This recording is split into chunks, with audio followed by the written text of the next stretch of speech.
Habari wanafunzi, baada ya kujifunza jinsi ya kuweza kuingia kwenye mfumo wetu, sasa nina uhakika umeshajua jinsi ya kulogin, jinsi ya kufanya profile customization, jinsi ya kuchange password na jinsi ya kutoka au kulog out kwenye mfumo.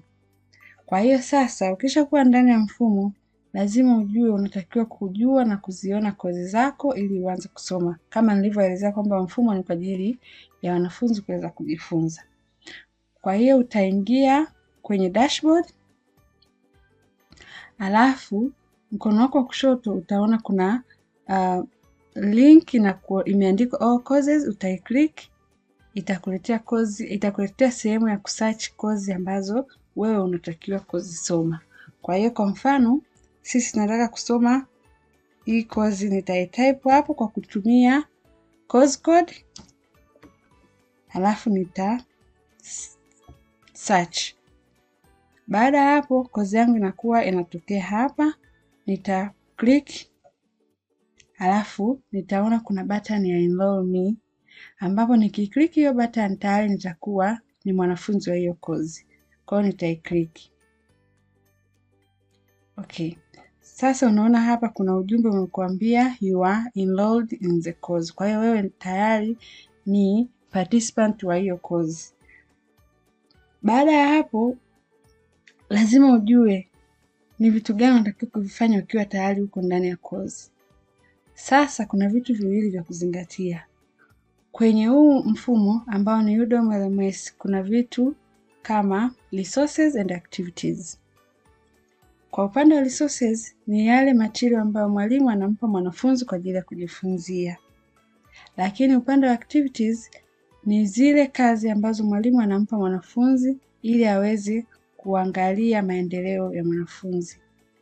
Kwa hiyo tutaanza kujifunza jinsi ya kuaccess resources, ambapo mfano wa resources ni kama lessons, lecture notes, PDF, vitabu, presentation. Kwa hizi zote ni resources, ni vitu ambavyo wewe mwanafunzi utavitumia na uweze kujifunza. Kwa hiyo kwa mfano unataka kujifunza lesson 1, utaingia kwa kuclick, then utaanza kusoma.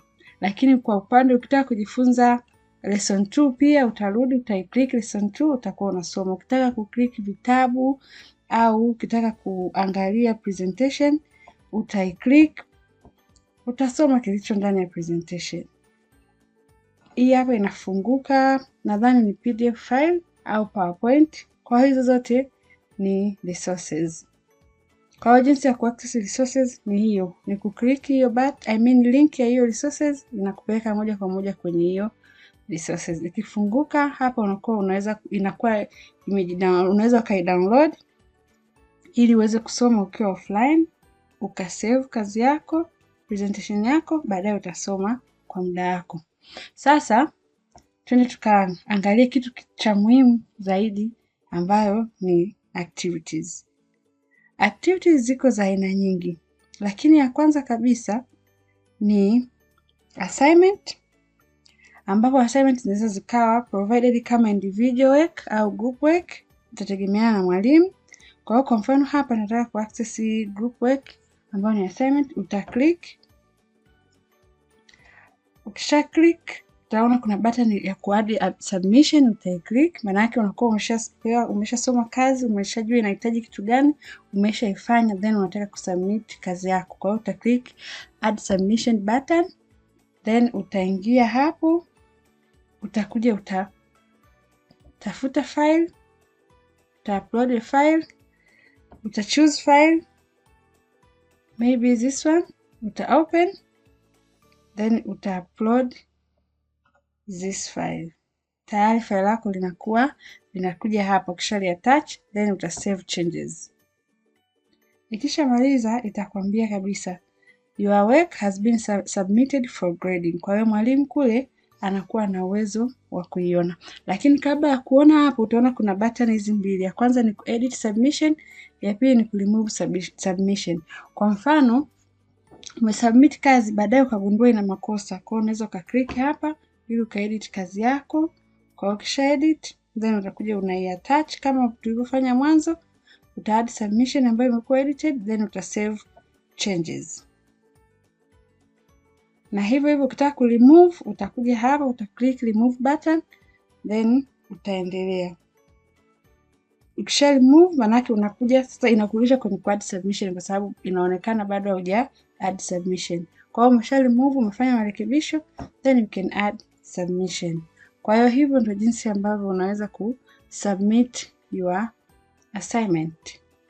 Okay, kitu kingine kwenye activities tunaona discussion forum, unaingia hapo, then mwalimu akishakuwa ameweka topic ya kudiscuss itakuambia uingie kwenye hiyo topic, then moja kwa moja unakuwa unaweza kushare idea zako. Kwa hiyo discussion forum ni kwa ajili ya wanafunzi kuweza kushare their ideas au kwa ajili ya mwalimu kuuliza maswali, kuangalia wanafunzi kama wanaelewa hiyo topic au vinginevyo. Kwa hiyo ni sehemu ambako inapelekea kuwe kuna active participation, wanafunzi wanaulizana maswali na wanapeana majibu. Kwa hiyo hii ni feature muhimu, lazima ujue jinsi ya kutumia forum.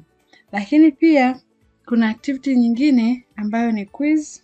Ni activity muhimu ambayo unatakiwa kujua jinsi ya ku access. Kwa hiyo tunaenda kwenye quiz yetu. Kwa hiyo hapa utaingia, lakini unaona kabisa hapa nje inakuandikia tarehe ya kuifungua na tarehe ambayo quiz ita expire. Kwa hiyo make sure kwenye quiz una observe deadline, lakini pia kwenye assignment zote hakikisha una observe deadline. Ni kitu cha muhimu kwa sababu ukichelewa kusubmit mfumo haupokei late submission.